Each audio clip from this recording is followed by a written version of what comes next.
Okay, friends, welcome back to yet another Empower Hour from Association of Nurse Executives India. And we are trying to catch up a bit of Empower Hour because of the ANECON that we had in May 2023. So today is 12th of August, and we have our Maharashtra chapter who is going to host the Empower Hour today. But before that, allow me to share the screen and give you some information.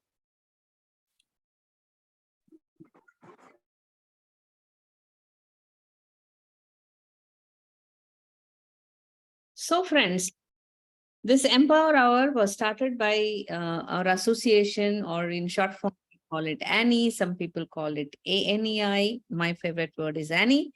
We started this in 2021, and this is our third year of conducting Empower Hour. Slowly, we have emerged with very focused, Empower Hours. Last year, we have done Empower Hours around WHO patient safety curriculum. All the videos are available on the ANEI YouTube channel. You can access them even through the website as well.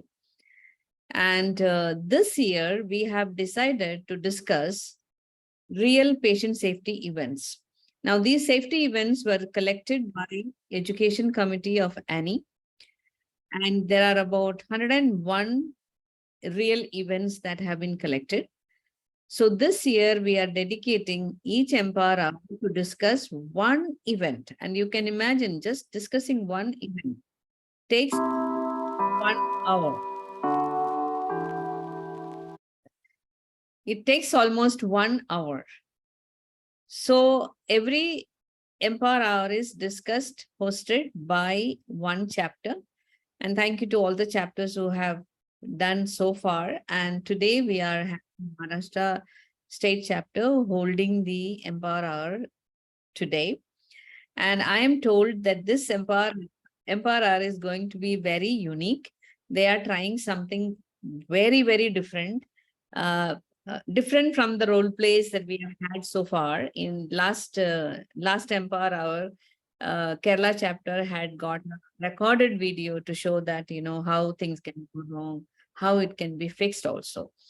And this time our Maharashtra chapter is doing something unique. Let me not spill the beans, as they say, but I must request all of you to do few things so that you can enjoy and learn today's deliberations. So number one, while they are putting their show, make sure that you stay off the video and off the audio. Both are very important for you to have a better experience, because we are here to learn from the people who have spent time to prepare and present here. So we should not disturb them. So you should stay off the video and off the audio, except the people who are speaking at that particular point of time. So thanks to the Maharashtra state officials, Ms. Durga, Shubhangi and Jessica, the officials of Maharashtra chapter, and they have put a lot of effort, and we have a lot of youngsters also joining, and very proud to say that all of them are ANEI members. That's really great. Before I hand over to Maharashtra chapter, let me just make announcements which is of interest to all of you. First of all, we have very, very successfully finished our ANECON on May 26 and 27 with pre-conference workshop. Now, the next event, the two major events that ANEI has every year, ANECON, and then our annual patient safety conference. So this year's patient safety conference is on towards zero harm is our, one topic that we have selected for all our patient safety virtual conferences. This year's theme given by WHO is elevate the voice of patients, discussing that, understanding that how to engage patients and families to make the care more safer. So 29th, we have the project presentation by ANEI Patient Safety Fellows, Cohort 2. Now that is also information to all of you that we are very proud that we are running this fellowship in collaboration with Patient Safety Movement Foundation, USA. And the first cohort we started in 2021. So they were the one instrumental in making all the videos for, WHO patient safety curriculum. And the cohort 1. Then the cohort 2 was inducted last year. The cohort 1 is mentoring the cohort 2. So cohort 2 is doing quality improvement projects, which they will be presenting on 29th in the evening hours, because we have got information from Dr. 𝗵𝗿𝗺𝗃𝗃, CEO of Patient Safety Movement Foundation, USA, that he will join for the presentations. So we will be sending out details of how to connect later, closer to the date. And September 30th, we have our ANEI annual patient safety virtual conference. And this time they will be hosted by Northeast Chapter in association with the central office. And the theme you already know, and it is going to be from 9 a.m. to 4:30.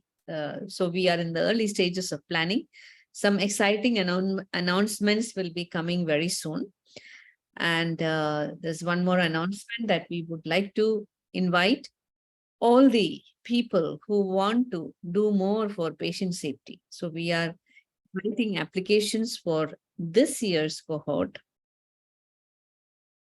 So cohort 3, so we are requiring them to spend 2 years. The first 1 year is for them to learn around patient safety and do activities, etc. The second year is that they will, mentor the next following cohort. So your 2 years, requirement is there. So this is open for nurses and ANEI members, and all of them should be ANEI members. And we just look at the conditions a little bit. All ANEI members who clear the interview with ANEI officials, so you all will apply and there will be an interview with ANEI officials. And we have the same format every year. And any nurse with any diploma or degree with minimum 5 years experience can apply, but they should be willing to spend 2 years in the program. And most of the meetings are, after working hours. When we are meeting with our USA counterparts, it may even be a little later. So on successful completion of after 2 years, co-branded certificate from ANEI and PSF Patient Safety Movement Foundation USA will be given.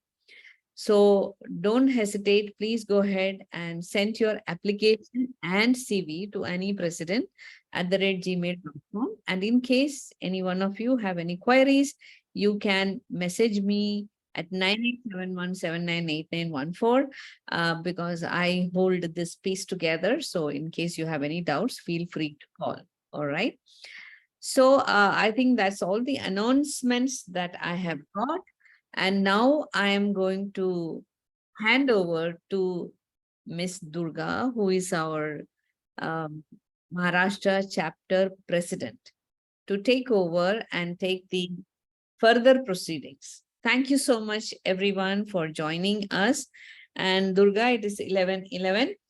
So you have maximum 1 hour, 60 minutes. That will be about 12:11 or 12:15 maximum. If you finish earlier, no problem. We will have discussions at that time. Thank you so much for joining. Over to you, Durga.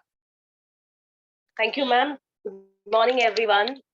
And it's a real honor and pleasure to share with you a wonderful learning session from Maharashtra Chapter. Before we start with the 𝗵𝗿𝗺𝗺, I would like to thank all my Maharashtra team officials as well as team members who have been putting a lot of effort since last 2 weeks preparing for this 𝗵𝗿𝗺. And I'm sure we are really going to make a difference today. So I won't be telling you what exactly is going to happen in the 𝗵𝗿𝗺. We'll be straight away going into the hospital, into an ICU, and we are going to observe what is happening over there. I request all of you to put on your headphones so that you all are able to appreciate what is going in the ICU. And after observing what is happening there, we'll be connecting again to understand what exactly did we learn today from that particular scene. So I request Priyanka. Priyanka, are you there? Yes, ma'am. Good morning, ma'am. Okay. Just give me one moment and I will be just stopping to share so that the screen can be visible. So a shout out to Florence, who is the script writer, and Priyanka, Lekha, Deepthi, Akshara, Aldina, and let me get Yamini. So all our ANEI members, all our young ANEI members, we are very proud. They have put together something very, very exciting, and I cannot wait to see that happening. So I will give you a tip to all of you. What you can do is, on your screen, if you go to the screen of the screen where this ICU drama is going to unfold, if you go there on the dots, if you click, there are 3 dots, and if you on the dot, if you click, you can click pin. Pin means only that one screen will be available on your system, whether it is laptop or mobile. Only that screen will be visible. That way, nobody else will start appearing. Rest of the people will be right on top. So you can use that, because that's what I do. So thank you very much, Durga, for that introduction, and little bit of secret idea away that drama. So we have to ask everyone. So please stay muted. Audio, video, both off, only have the screen what they are projecting. So all the best to the Maharashtra team, and all the best to all the participants. We already have 120 participants. Fantastic. And let's start. Thank you, ma'am.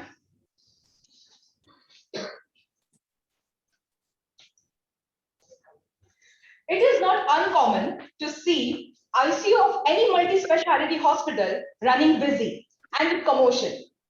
Every day is a new story with a new learning for ICU. Let's see which story unfolds today and what do we learn from it. Scene 1. ICU is busy. All the nurses are busy in some or the other work, and the department telephone bell rings. It's a call from OT.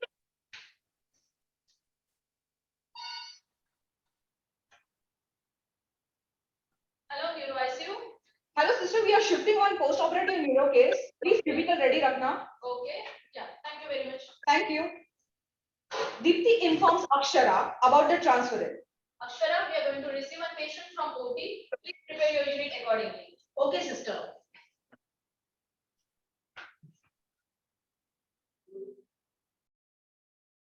Rushing and chaos is seen in ICU.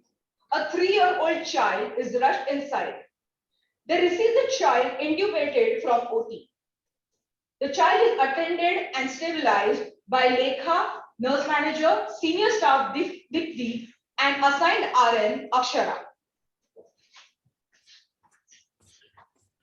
Akshara receives the handover from the OT nurse and checks for the post-operative orders. She checks the orders and carries them out. Neurosurgeon had asked to prepare the infusion and start it at 20 ml per hour. Akshara prepares the infusion, uses volumetric pump to transfuse the infusion, and starts the infusion for the pediatric patient.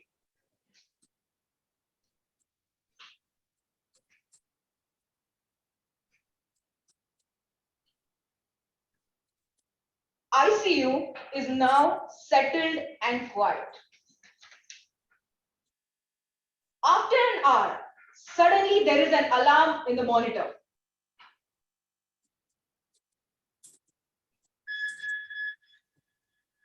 Akshara notices the tachycardia and runs to Lekha and calls for help. Sister, Yes, Akshara, what happened? sister, just look at the patient. Oh, what happened suddenly? Check the vitals manual video. Both eyes panicked and started assessing the patient and monitoring clinical alarms.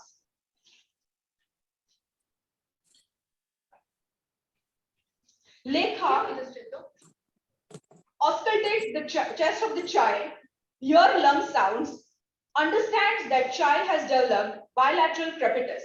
She tries and understands the situation.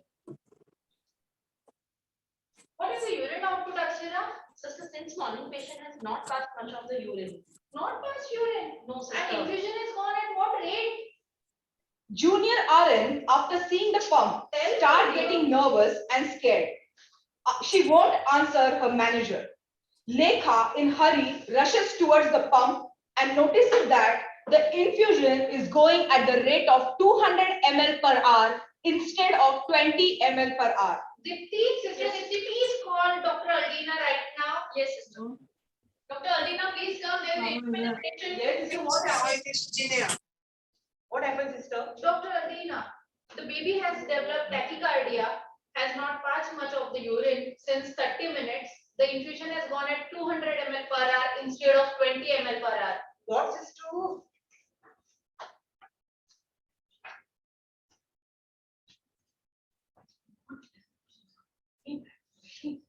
Sister, child is fluid overload, lungs are congested. Start immediate injection that is 5 mg. Okay? And sister, please assess the urine output hourly. Yes, sir. Assess the lung sounds hourly. Monitor the vitals and check for the respiratory distress. Sister, I would like to your heat, but first settle the child's condition. Yes, sir, sure. Okay, I hope you understood. Yes, sure. Dipti, please give last. Infusion last 6 5 mg given. Okay. Sister, I have written the order. Yes.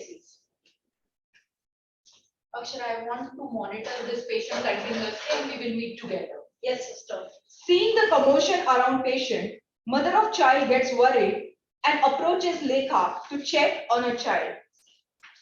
How is the baby? Madam, don't worry. उनका urine output थोड़ा सा कम हुआ था, हमने दवाई दे दी है, settle हो जाएंगे तभी आपको बुलाते हैं मैडम. ठीक है, we are there to help you out. Thank you.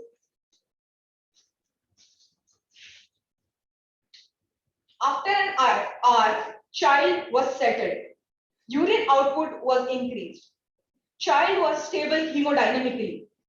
Later, the incidence was analyzed, RCA was done, and the gaps were effectively closed.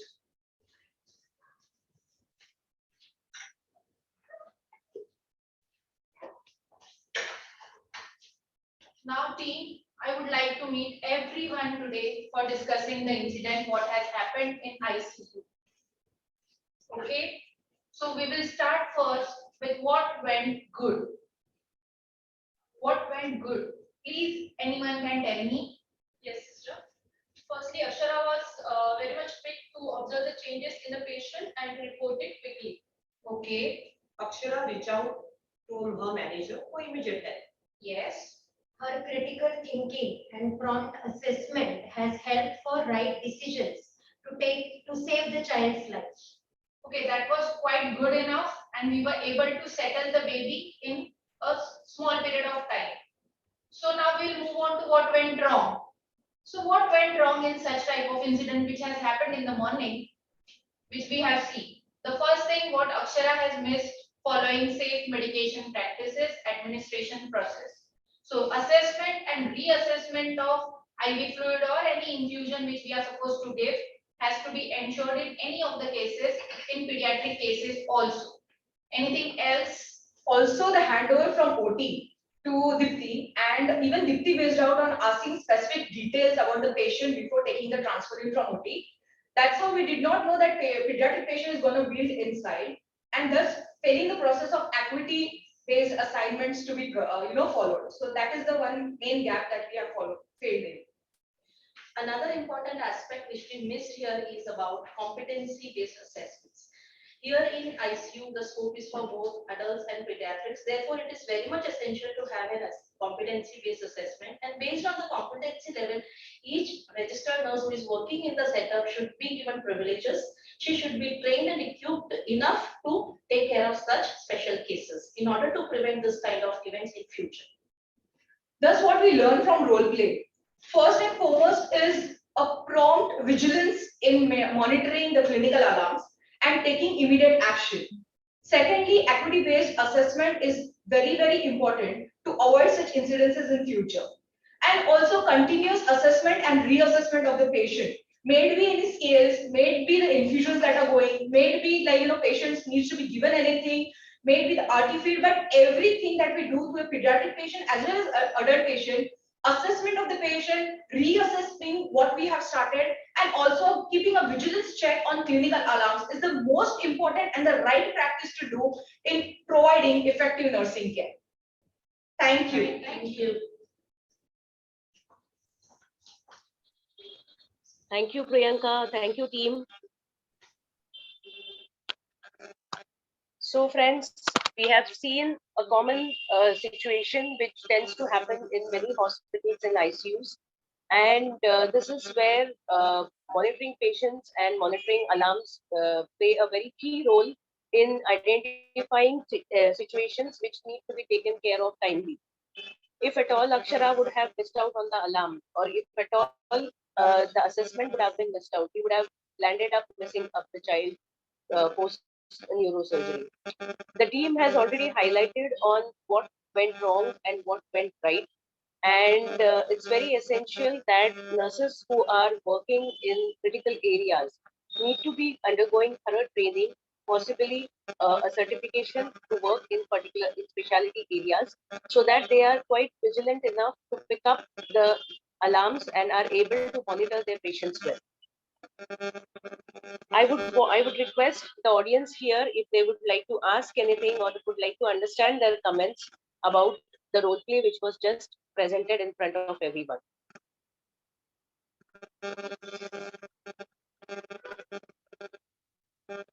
So we have Sosan Lakra who raised the hand. Yes, Sosan, you can unmute and speak. Ma'am, good morning, ma'am, and good morning all. Good morning. Actually, if the child is in ICU, then should run either in infusion pump or syringe pump. Okay.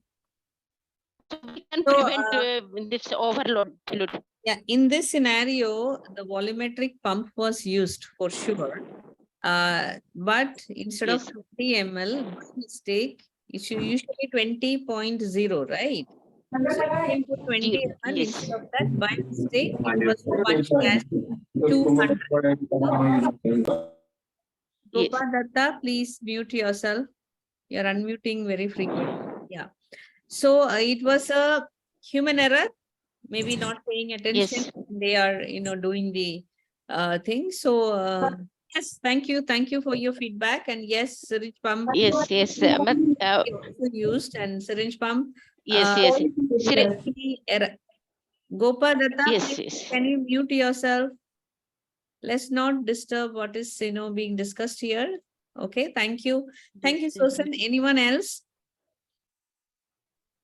Ma'am, myself Maria, ma'am. Yeah. Competency was mentioned. They know that competency is not. We can't hear. Maria, can you please speak up a little louder? Ma'am, Yes, go ahead. can you, ma'am? Yes, So, we can hear you. cross-check by the senior nurse manager once the case was received should have happened, because it was a junior nurse, to prevent the error of medication, and after settling the patient, if she would have gone to the other case, it would have been good. Okay, that's a fantastic suggestion that, double check, because all of us know that pediatric is vulnerable category. Very young, very old, they all are very vulnerable. And, when I do train nurses, this is one question that I ask many people, that usually when we identify our vulnerable patients, which are like very young, very old, and many other categories that we have in our hospital, what is the first and foremost risk everybody associates? The answer is always potential to fall. But if you look at it, all the vulnerable patients are at higher risk of, any safety events, because if it happens on them, their safety margin is very narrow. So they become vulnerable. They also become vulnerable to pick up infections from the hospital very quickly. So both points are very, very valid. It is correct. And anybody else, before I have few points to add on to it. So is there anybody else who would like to speak up or ask any comment? Okay, first of all, let me ask all of you. How did you like the way that the drama played out in front of you in a virtual environment? Did you like it?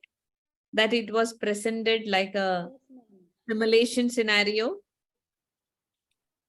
Yes, ma'am. You can put it in the, chat Yes. box that you liked it, or you can give thumbs up. So that'll be great. That'll be great, so that, we can become a little bit more courageous to do these kind of things in the virtual platform as well. So can I get some more people to answer so that we know that we did the right thing? Okay, thanks Dolly, thanks Osen, thanks Tajuddin, 𝗵𝗿𝗿. Yes, all are saying thumbs up. So that's great. So thanks and kudos to the Maharashtra team for taking that risk of doing it live, because there was a discussion that should be. So Sen, please mute yourself. See, in the virtual world, always pay attention to your screen. Am I unmuted? Otherwise, large audience and then you are speaking in between. That is really not appreciable, right? So let's be a little bit more aware of what we are doing. So let's not disturb the discussion which is happening here. So even my train of thoughts is kind of stopped. So where was I? I forgot. Yes, the Maharashtra chapter took the risk of doing this role play live. So congratulations and thanks to God that there was no connectivity issue.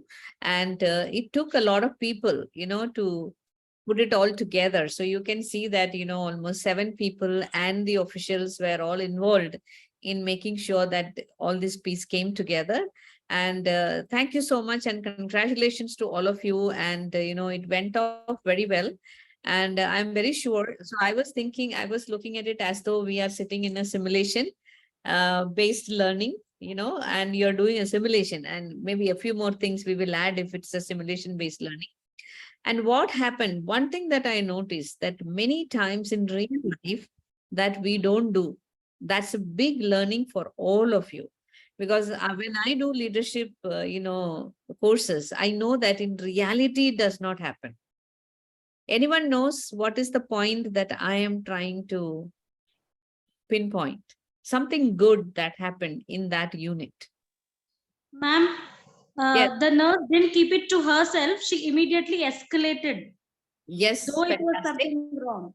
Okay, very good. They immediately escalated. And did you see that she was, yes, the in charge was little upset and all, but did she scold her immediately? No, ma'am. What did you do? No, ma'am. Did not scold her. Okay. So that's one. Because when something goes wrong, we could see very evidently the assigned nurse was very upset and scared that something has gone wrong. And though the in charge was worried for the patient for sure, but then there was no discussion, why didn't you check? Why didn't you ask? Why didn't you call me? All these dialogues were not there. That was very, very appreciable. Okay, any other point? Let's get some more points. If you have observed the scenario that was playing in front of you, you might have observed something more. Ma'am, RCA done after settling the situation and then immediately closed within 24 hours. That is evening only it was closed. Okay, so now I would like to make a very small correction. Okay. Root cause analysis is usually not done right in the unit and it cannot be done in a hurry. Yes. It takes a little bit more time. So what happened? That is what I want to appreciate the team. What happened? Only it's just the word change. This is called a post-event huddle. Post-event huddle. This is called the post-event huddle. It is not a RCA that you do immediately, though there are elements of RCA, but the RCA was more done. What went right? Thank God this happened, and the other one was that what went wrong. That was a very mini kind of a discussion, but it's more to do with the people who are involved in the event. And, and the, feedbacks are all taken. Now, what will happen in a real hospital? The ICU in charge will escalate that event or the doctor will go and tell the nursing head, right? So now the nursing head is going to call for a meeting to look at the root cause analysis to see what are the corrective and most importantly, preventive action. The corrective action has been already taken there itself. The baby was identified that having problem, fluid overload, and then the doctor came, settled, and the patient became stable. So bigger problem was averted, thank God for that. So that is what happened in the unit. Fantastic. Now RCA, the nursing head is now going to call for a meeting. In that meeting, the doctor will be there who is involved. Maybe the consultant also could be there. Maybe the quality person could be there. The safety officer could be there, where everybody tries to look at the entire process to see what needs to be done so that this will not happen again. Some of the points were very clearly discussed by the team. Great. So one was saying that the privileging of nurses, only the nurses who are privileged to look after the pediatric patients should be assigned. So maybe the in charge could have asked him, out of all the adult nurses, there, either she would know someone is privileged for the pediatrics, or she can just kind of ask, okay, friends, you're getting a 3-year-old child. So that was already pointed out by Priyanka, that, that understanding that a 3-year-old child, which is an unusual event in an adult ICU, is being captured by the in charge. Where the in charge say, okay, friends, special event, 3-year-old baby, child coming. So who is privileged for pediatrics? So if they are not privileged, if nobody is there, the in charge has to take the correct, alertful action to see that what needs to be done in that case. Maybe a discussion might happen, and that, why the child is, coming to your ICU. You might ask the OT if you have dedicated, pediatric ICU. If you don't have, then that is the practice in your hospital. So based on the kind of infrastructure, the hospital that you have, nursing head has to plan ahead. It is physically, it is impossible to privilege all the nurses for pediatrics, all the nurses for adult, all the nurses for neonates. So age-specific competencies cannot be made really competent for all the nurses, because if they don't practice, they are not going to remain competent. So maybe someone is, privileged, or maybe one of the things that, nursing director might put in place is called the cross-training. That means the adult ICU nurses will be posted in the pediatric ICU for some time. So they get hands-on training, and they get privileged there, not just only in the exam and in the lab. That is one, So the point that I really wanted to emphasize to all of you, there are many of you here, that, the post-event huddle is what you should learn today. That actually falls with the team, which is where the event happened. This is recommended for all safety purposes. These are called safety huddle, post-event huddle. Immediately after that, because, it is all very fresh in everyone's mind. So you are able to kind of come out. So even the in charge can quickly note the points that is coming out, because she knows that she will be invited for a RCA meeting. Invited. She will not be asked. She will be invited to be part of that. Even the staff nurse who is involved can be invited to the RCA discussion that is going to happen. And based on that, the organization will start to think. I don't know how many of you saw that. I think it was Priyanka who shared about the what solutions you can put in. When you have an event, you want to prevent something. What is most effective and what is least effective? I think it was shared. I think it was in LinkedIn. Somewhere I saw, I really liked the picture, and I think I shared as well. Asking that, many of us, we think that, training is the mother of all solutions. But if you look at that, the hierarchy, where the most influential solutions are there, the training actually falls in the low 3 things, rock bottom. Telling them to be careful, no use. Very least effective. So you need to think a little bit about, come to the administrative controls or engineering controls. So I think in one of the earlier Empower hours, I did discuss about this, So you can look for engineering solutions. Anything that will stop a nurse from making that mistake will be a shortcut way of preventing that mistake. I wish, some technology will come and tell the nurse, hello, you were supposed to start 20 ml, you are starting 200 ml. artificial intelligence, but it's not there yet now. So what can happen? Is it possible that you talk to your biomedical engineering department and get some pediatric specific or, dose specific infusion, volumetric pumps and syringe pumps? This is one of the things that I did when I was really a nursing head, where we had an event with insulin, instead of 3 ml or 5 ml, it was just one digit missed, it became 30 and 50 ml. And fortunately, the son was very alert, so it was averted. But that could have led to major disaster. In this case, the child would have had a problem because the child cannot afford to have so much of fluid sitting in the child's lungs. It's not possible. The child's lung is okay, but the nurse was very alert, so she picked it up. So that was something good that happened. And the clinical alarm, when the alarm came, the nurse paid attention. That is also very important learning. I'll come to the engineering control in a minute. I'm trying to go back to the scenario that was played out, So when the alarm rings, there is something called alarm fatigue.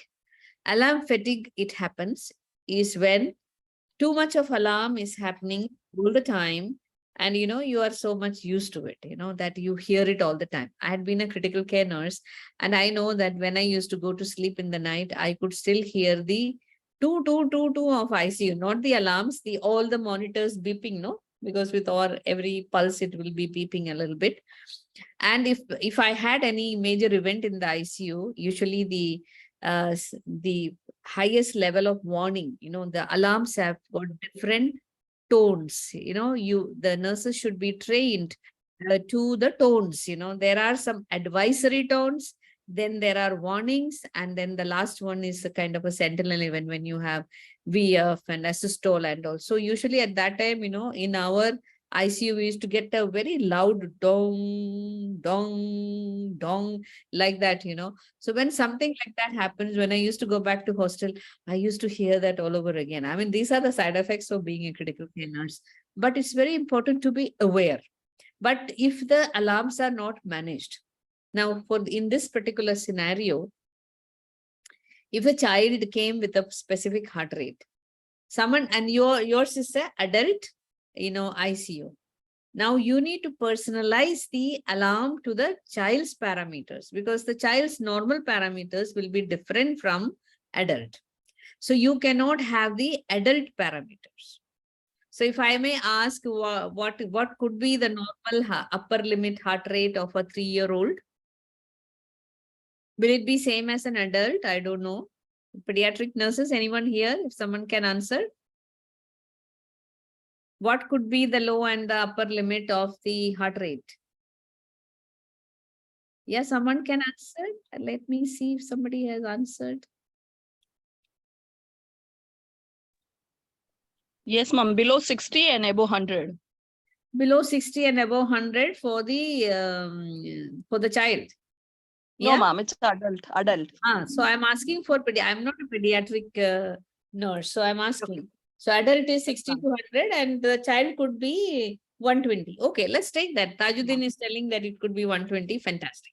So now, if you keep the alarm at the adult range, or maybe the previous patient had, the previous adult patient was on, let's say on beta blocker. So you have reduced the lower limit to say 50, and maybe you kept the upper limit to, because he's on beta blocker, so his heart rate is expected to be maybe below even 60. So 50 is your lower range, and you adjusted his upper range to maybe 90, because you don't expect a patient who is on blockers to have that kind of a rate. So you would like to know, if you left it at that, two things may happen. One, this child would start alarming much before 120 is hit, right? On the other side, suppose you kept alarm for a previous adult patient who was getting into a lot of, SVTs. So maybe you wanted to know if the heart rate is going above 130, I would like to know. Anything can happen in adult ICU. So you are personalizing. But if you don't remove the previous alarm setting and personalize it to this child, the alarm is not going to help you. It will start behaving the way it is anyway. So what will happen eventually, the nurses will say, okay, that alarms, this alarms, I just go and put it off. I have heard my doctors coming and, sometimes even shouting at me, ma'am, do something with the nurses. They are putting off the alarm without checking. But in this scenario, something very good happened. Someone picked it up. When the alarm went, there is a basic principle. There is a basic principle of checking the alarm. Can someone repeat that for me? There is Yes, a ma'am. Basic principle of checking alarms. It's must for clinical area. I know. So what is the principle? It was actually showcased in the scenario. It is a critical alert for patient monitoring systems. No. I am actually looking for an action from the nurse. Anyone? Any ICU nurses here? Ma'am, here the here the pulse is checked manually, and other thing we check the correlation of the alarm and the actual patient status. So I will try to verify that. I used to always tell my nurses without complicating anything. I said, when you hear the alarm, look at the patient first. Don't start fiddling with the monitor and the ventilators. Don't do that. Look at the patient. Immediately look at the patient, because you have to still go by ABC, no? There is what is happening? 122 happened to be here because of fluid overload, but it could be because of many other reasons. So look at the patient, then look at the alarm, and never put off the alarm without knowing what is this alarm. Is it an advisory alarm? So you're doing multiple things together. Correlation is also happening. You glance the monitor to see, okay, this is sinus tachy happening. Immediately look at the patient, take the stethoscope, listen, because it's a child, so you would like to listen to the heart sounds, and immediately the in charge came and listen to the lung sounds, because that is the basic things to be done. So I think there's a whole lot of learning that is there in this particular scenario that was played out. And I think that was a very powerful way of learning, because if you start talking to, just giving lectures around it, it may not have such an impact. So please remember, there is a concept in simulation called roving patient. I'm trying to give you a lot of tips that you can take away and use it in your hospital. This is called roving patient. Now imagine, I think this happened in the global hospital. So Priyanka, let's say she's the educator. This scenario happened in the hospital. Suppose it happened, it can be any event. So she will do exactly a same drama with fewer people, because getting so many people, you don't have to write script, etc. You know exactly what happened. Just go to one unit during the handover time, find an empty space or an empty room, play out this drama, and ask the nurses who were standing there what we could have done better. What went right, what went wrong? You can ask the same question and ask them that what can we do so that next time we are having safer practices. So what will happen? It is far more influential than doing a lecture, calling them all to the classroom and doing a lecture. And there are papers which are released. These are called, experience-based papers they have released, where I read about this, where one hospital, one event was discussed among all the units. I think 120 plus nurses were covered in just about 20 minutes of session in 1 week's time. So it's not too much time consuming, and it becomes a, continuous learning also. So do you think it's a good idea that you do such things within your hospital, not waiting for a Empower hour to happen? Take your own events and make it into a learning experience. Do you think Yes, it ma'am. can happen? Yes, Yeah. ma'am. Yes, ma'am. Good idea, ma'am. Yes, you It's can. good. You don't need to, sit down, write script or anything, because you know exactly what happened. Very quickly, nurses are pretty good to imagine what could have happened. Just make the role play. Only the education department need to get few people, aligned and say, this is how we are going to play out. Very important to respect time so that it does not go out of your hand. So it means that, the entire episode of this drama will take about 5 to 7 minutes. That's it. If you have 20 minutes, another 13 minutes is just spent in the learning part of it. It's very important that the people who are watching should be able to pick up what exactly went wrong and what exactly went right, not the people who participated. Here, because it is a virtual event, the participants themselves, they did a huddle also. So that is very powerful learning you all are going to take away from here, is to have post-event huddles. This is very, very important and a hugely beneficial to prevent future events with the people, who are, there. And if you want to make it repetitive, nowadays with all the videos and telephones with everyone, you can do this huddle and somebody can just record it. You use it within your system to show to many of your other nurses. And you will have more nurses. Like today, we had more than 150 nurses here. You will also be sharing with your 200, 300, 400 nurses and give it a title and start sharing this video within your network to say that, more nurses in your own unit, they are learning. So technology, we must be smart enough to use the technology. I'm so happy that, Maharashtra chapter gave me this opportunity to think about all these things and share. So you also gave me an opportunity to be creative in my discussions. And thank you so much for all that. And I wrote some points here. So the check the patient when alarms happening, that is very important. Training nurses on alarm safety and warning them there is something called alarms fatigue is also very important. This is a very documented side effect of over alarm. There are many other reasons for that, for alarm safety and to have alarms fatigue. That means you are so tired of listening to the same things, no? घर में होता है ना कि माँ रोज रोज रोज डांटती है तो बच्चों में कोई फर्क नहीं पड़ता. So similarly, like that, too much of alarm all the time, unnecessary. So the nurses, they're so used to it.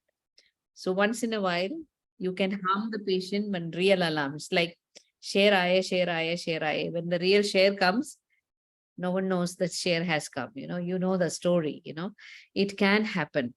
So we have some appreciation coming here from Dolly for everyone.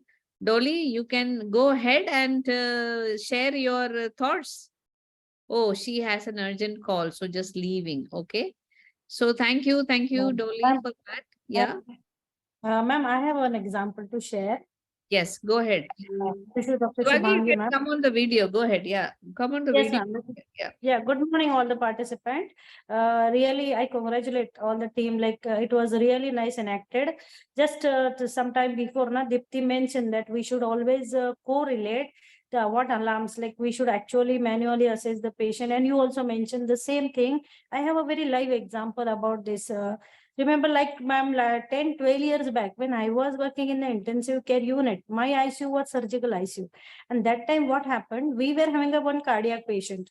And that was an old patient, old dietitian was there, or a cook was there in my hospital.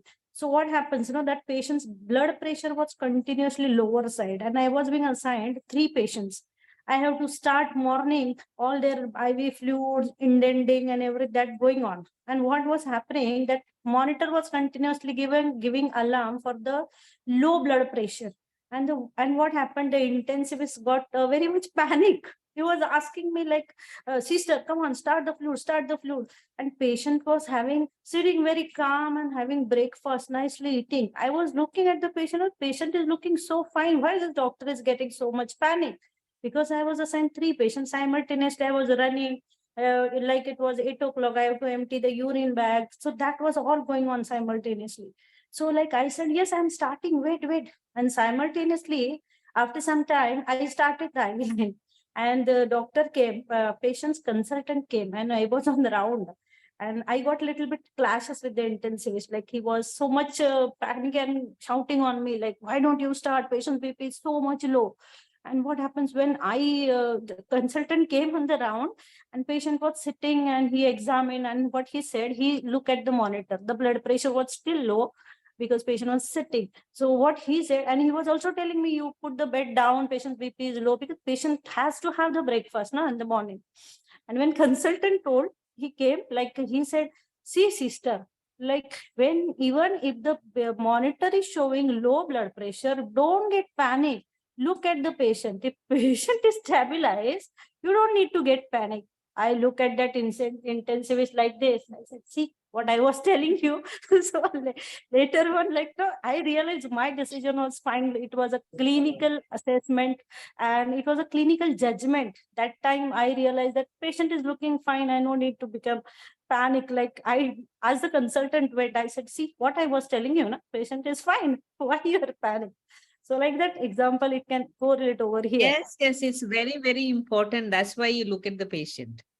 And I have a very, since you shared this, I have a very, very interesting, very funny story long time ago when I was in CCU.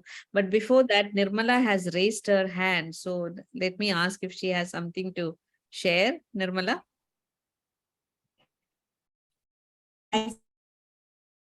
Hello, Nirmala? Hello? I'm sorry, Nirmala. I'm audible? Yeah, your voice. Yeah. Yeah. No, am I audible now? Am I audible? Yeah, slightly better, slightly better. Okay, I'll come on now. Is it okay? Still cracking. Try. But there's a problem with network. Am I audible now? Yeah, you can stop the video. Maybe your audio will get better. Yeah. Am I audible now? Better. Yes, Nirmala, go ahead. I also have a suggestion. Like it was very well enacted. Nowadays, we have got a WhatsApp group in all the hospitals. So we can post these videos in the WhatsApp group as well. So that people can see at the time whenever they get. Like you involve more senses, learning is better. Now, so when video is there, all senses are involved. Seeing, hearing, everything is involved. It's a very good way of bringing up this point. Also, nowadays, we have got something called need identification, training need identification. So you can put this as one of the point in the folder and keep repeating the same videos. Because nurses keep coming, new nurses keep coming. So we can keep teaching them, make a resource, make a file where you keep involving, adding such events, and that can become a learning point for everybody. Now that's really very good, very well done, and really very nice. Great. So all these Empower hours are getting recorded and they are uploaded on the ANEI's YouTube channel.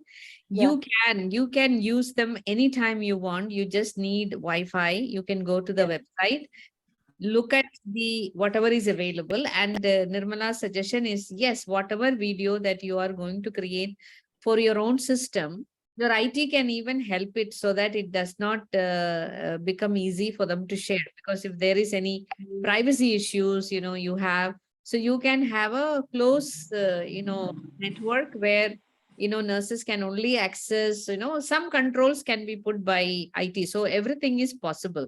So we all are agreeing that we all should now evolve ourselves to be more tech savvy and use technology solutions so that you can repeat the learning multiple times. You are not going to only look at, I will call the nurses to a session every time to a classroom and I will do the role play and I will do that. No, do the effort once and then it will become repeatable for everyone. So that is a great suggestion. You can share it in the WhatsApp group.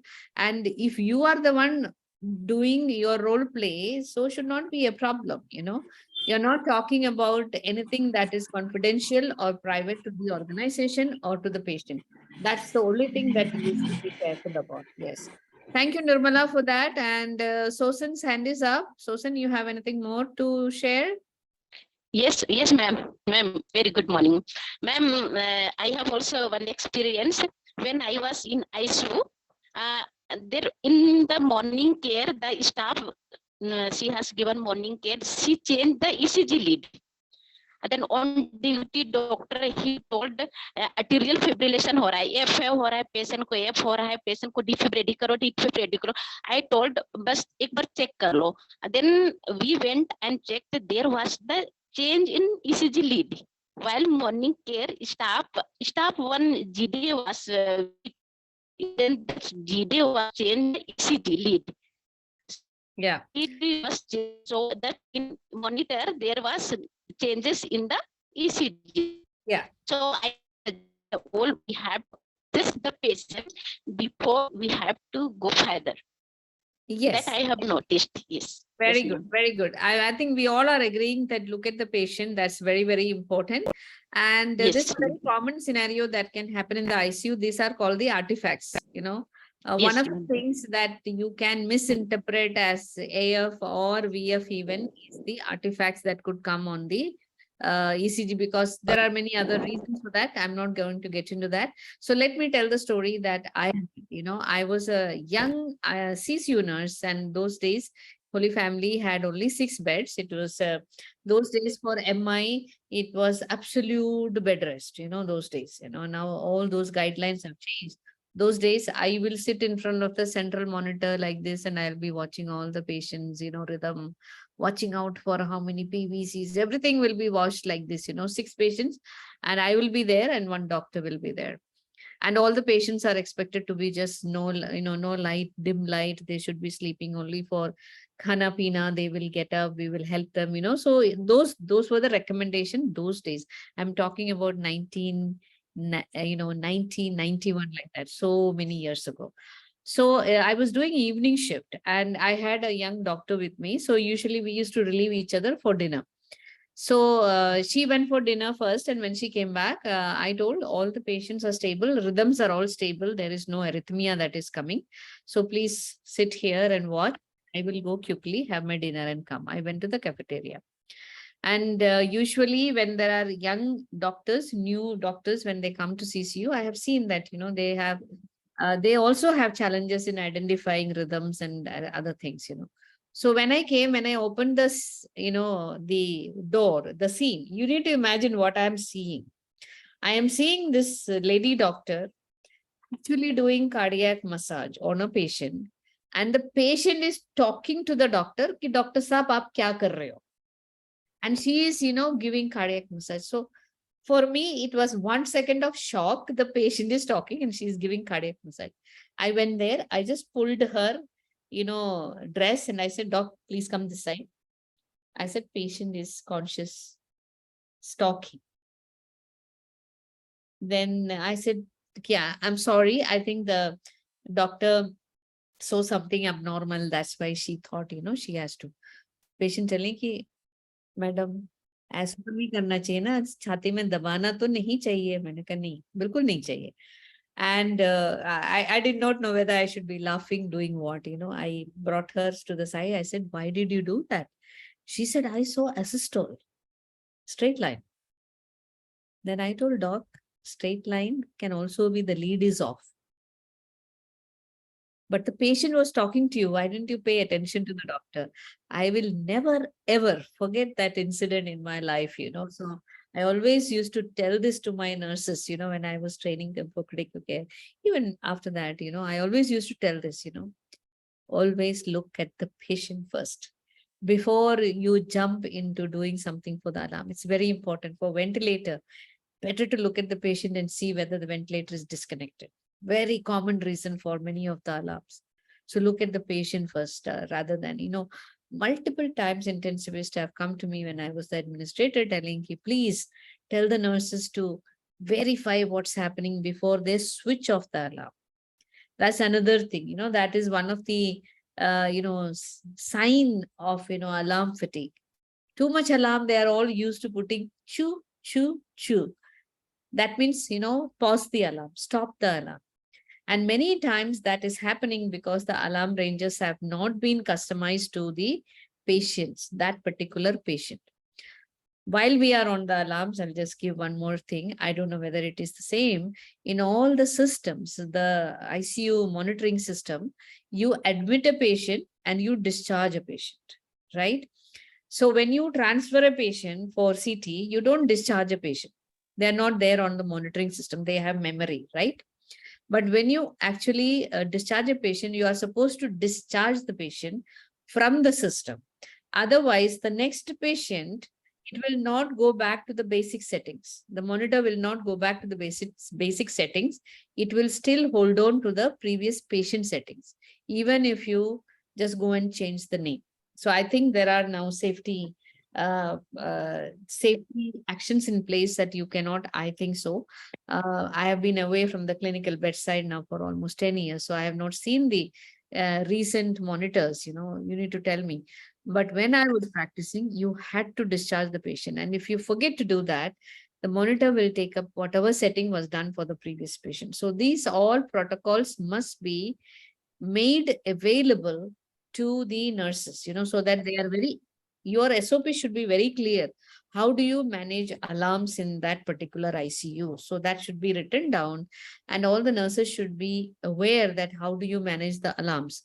One of the things I think when we were discussing with the Maharashtra team, many of them, they told, that whenever they had worked in the ICU, same thing. When I was the team lead, my job was during patient round to go to the alarm history, check the alarm history, check the alarm settings. I am double checking all the settings are correct. So one of the comment that came here was also double checking. Always get your senior to come and check whatever you are done is right. It's a very safe practice. And there is another concept before we wind up to say that always remember to self double check. Self double check. That means what you are doing, just check once again that have I done the right thing. And this was one practice that held me safe in whichever environment I worked. I can tell you from my personal experience, it was one principle I tried, never flaunt, because I always had this morbid fear, I am a critical care nurse.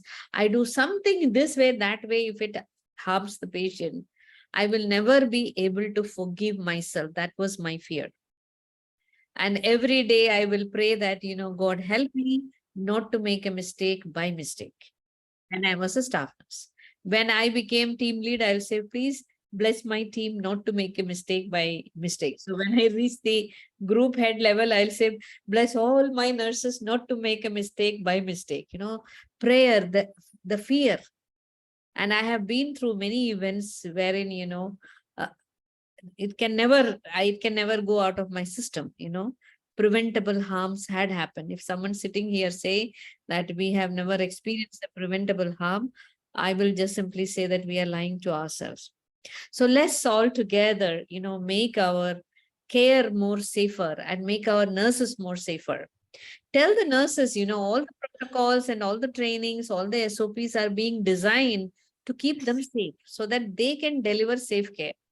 So nobody is asking them why happened, what happened, So this is something that we can always advise. So I would request Durga, please wrap it up. And once again, congratulations to the team.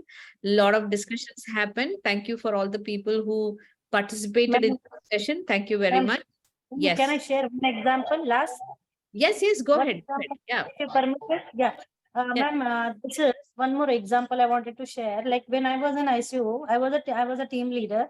One of the nurse, afternoon the patient was received post-op received, and evening we were in evening shift. So she was giving care. So she came to me like patient is having tachycardia. The fluid, I said fluid. She said fluid is going very well.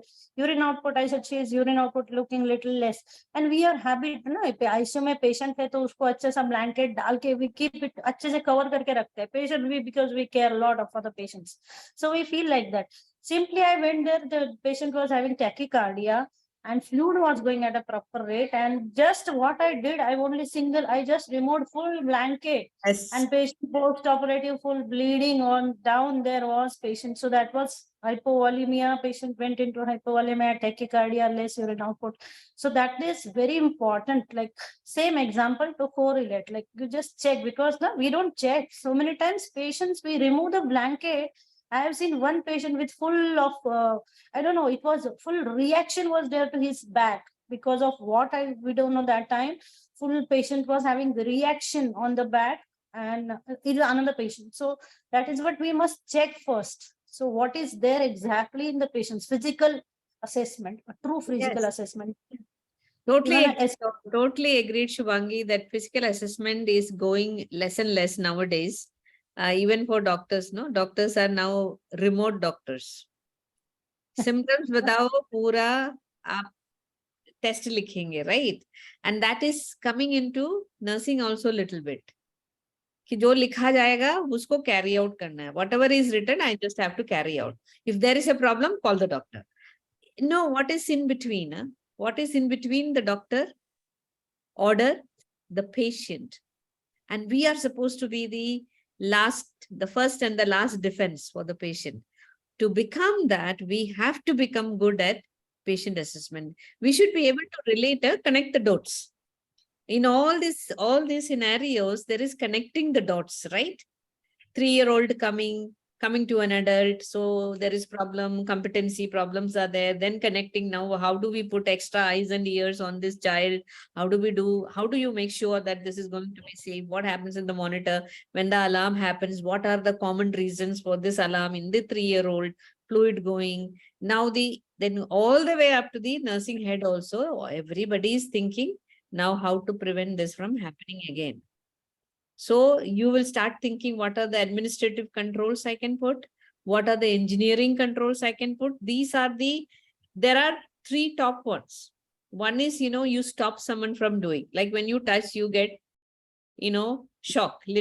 That is very good, no? But you can't do that in the hospital, no? That when it reaches 20, more than 20, there is a shock. We can't do that. But yes, you can have pediatric specific pumps and syringe where it cannot cross a safe limit. Even if the nurse wants to increase, it cannot increase. So you will label them. So that's what we did. We used to call it as ham syringe pumps. Ham means high alert medicines. So all ham syringe pumps was required outside the critical care units for giving insulin, heparin. These are the most common, infusions that you give to a patient, outside the critical care. So these are all, lots of ideas came your way. And before I invite Durga to close, there's one more hand. Yes, Maria, you want to share? That's the last one we will take and then we close. Ma'am, my experience is post-operatively, we monitor urine output. Basically, urine is not coming, everybody will see. But most of them will miss to see the bladder is full or the tube is kinked or no. Tell me that. Tell me that. Instead of giving Lasix, we can see the bladder once and then check it. Yes. I totally agree. I remember my consultant shouting and calling me, you better come here. When I went there, he showed me, look at the bladder. And you and the doctor, all of them are giving Lasix and, trying to get away. Nobody bothered after inguinal herniorrhaphy. The patient could not pass urine and he was telling, I'm having pain. So nurse assumed it is postoperative pain. So they gave painkiller. And, finally, when the consultant came, he first removed the blanket, wanted to look at the bladder. Bladder was sitting like a nice ball there. So before even he could do anything, he gave me a call. He said, ma'am, you better come here. And how do I feel? I feel so stupid. I was so embarrassed and then I had to tell, I'm so sorry. Then we used that event. I could not imagine that, there are nurses who will not even think of assessing the patient. I learned a lot of things after coming back to India as the administrative head, because I had a lot of control in my ICU as an in charge. All my nurses were trained to be just like that, right? So I was thinking in India also it will be like that. I was in for surprise. Then I had to reinvent a lot of ways to ensure that our nurses are going to be doing safe things, Everything cannot be, told today, but I'm sure that all of you have a lot of stories. So last tip, use these stories. They are very powerful. Whenever you are talking to your nurses, please use stories. Whether it is your own story, somebody else's story, it doesn't matter. Tell them stories. They understand that far better than lecturing them. And it's a very influential way of adult, education. You cannot lecture them. Utna gyan to everybody has. The problem is knowing that how things can go wrong. So thank you so much for everyone. Today's session was very, very engaging and a lot of examples, etc. came. And Maharashtra, you have again set a different tone to the Empower Hour. Thank you very much for that. And I'm sure that henceforth, I will be also asserting to other chapters to say, how can you bring in, some innovation and more engagement. Fantastic. Great. And I am sure that next time more people will start interacting and asking questions and, giving examples. That will be really great. So thank you to all the people who participated actively. Thank you very much. I'm not taking names. Thank you, everyone. And over to Durga. Thank you. Thank you, Thangam ma'am. This would not have been possible without your push and encouragement. And lots and lots of thanks to Annie and Thangam ma'am for giving Maharashtra chapter this opportunity to come up with this role play. It was very challenging when it comes to a virtual mode, creating a live role play. So kudos to the team, all the team members who were wonderfully led by Maharashtra chapter officials, and Priyanka specifically taking the lead for the role play arrangements, and even Florence, and each and every character which was played in the role play. People have literally come after their night duties and they have practiced for the role play. So kudos to the entire team, and a special thank you to Global Hospital for providing us the ICU setup and for the wonderful hospitality. So thank you, Jessica. Thank you, Shubhangi, for always being there with the team. So thank you very much, everyone, for joining us for this Empower Hour. It was indeed a great learning and a lot of learnings. I have noted down the points which Thangam ma'am just shared, and definitely I am going back and going to share it with all my nurses at my hospital. So thank you so much, everyone, and have a great learning with every Empower Hour. Okay, thank you, everyone. So, few announcements before I end the meeting. I have already done that in the beginning, but now we have more people. So, we are inviting for the next cohort, ANEI Patient Safety Fellowship, cohort 3, cohort 1 and 2. 1 will complete their fellowship this year, and hopefully we should be able to award them the certificate. Cohort 2 is doing projects, and on 29th, 1 second, and so 1 second, let me go back. Yeah, on 29th, cohort 2 will be presenting their projects. And we are expecting Dr. Michael Ramsey, CEO of Patient Safety Movement Foundation USA, to join. So it will be on 29th evening. Then 30th, we will have our 1 full day virtual conference on annual patient safety. There are a couple of interesting competitions coming up. We will be making the announcement soon. The theme is towards zero harm, elevate the voice of patients. ANEI is committed to patient safety. I am very sure all of us exist to give safe care to our patients. Then comes all the paraphernalia. First is to make the care safe, and we are committed to that. So please, for the fellowship, those who want to apply, please send your application and CV to anepresident@gmail.com. And if you have any questions around that, feel free to call me at this number. I'll be sharing this post in our social media, WhatsApp and in LinkedIn, and everywhere we'll be sharing this. So you can go ahead and, ask me in case. There are only 7 seats. The 7 seats will be finalized after the applicants will be interviewed by the national officials of Association of Nurse Executives India. And I'll be part of that. Thank you so much for that. I hope that we will have more and more people, joining us this time, and we will have the right people, because last time we had a couple of dropouts because they were not sure what is that they are in for. 2 years of commitment to be in the program, not that every day you're doing something. And also the meetings are usually after working hours, because in case the US counterparts are coming, they always have time in the evening. And even the fellows are also mostly having, their own commitments. So we have it in the evening. And I am committed to that. I take time out to do all that meeting. So thank you to the officials, Durga, Shubhangi, and Jessica, for putting all this together.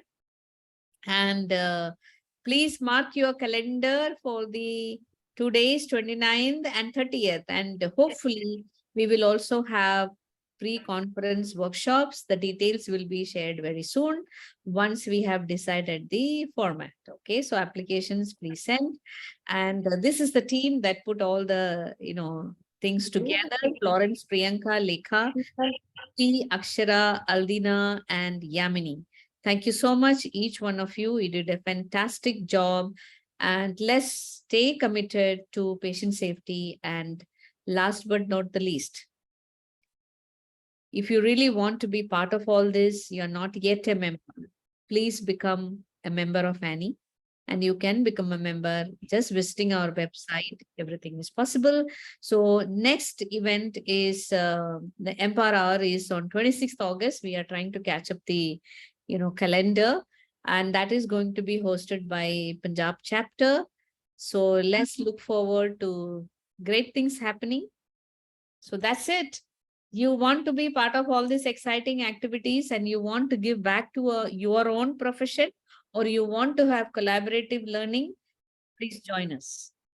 Anybody can, become a member. All this Empower Hour, we are not restricting to only members. It's open to everyone.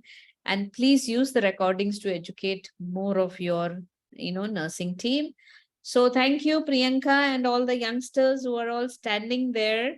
So let me show all of you. Let me just pin and look at all of you for a second. Okay. Thank you, ma'am. Thank you. Very nice to have youngsters, doing all this. I am very hopeful for tomorrow. So not everything is lost. We have hope, right? Okay. Keep up the passion, keep up the spirit, keep learning, keep spreading, keep sharing. Thank you, everyone, and take care till we meet you again on 26th of August at 11 a.m. We discuss the next event. Thank you, everyone. Thank you, ma'am. Great weekend. Bye-bye. Thank you, Durga ma'am. Thank you, Jessica ma'am. Thank you, Shubhangi ma'am. Thank you all of Thank you, you. Tanu ma'am. Thank you, everyone, and thank you to all the leaders of Maharashtra chapter, Durga, Jessica, and Shubhangi. Great job done. Thank you, Priyanka. Bye. Thank you, ma'am. Thank you. Lawrence, thank you for the script. Great. Yes, so it's a classical example of a great teamwork. Yes? Thank you, ma'am. Totally. No, individually we can be brilliant, but together we can be outstanding. And this is the result. Great. Thank Bye-bye. you for your input, ma'am. Bye, Huge ma'am. input. Thank you. Bye.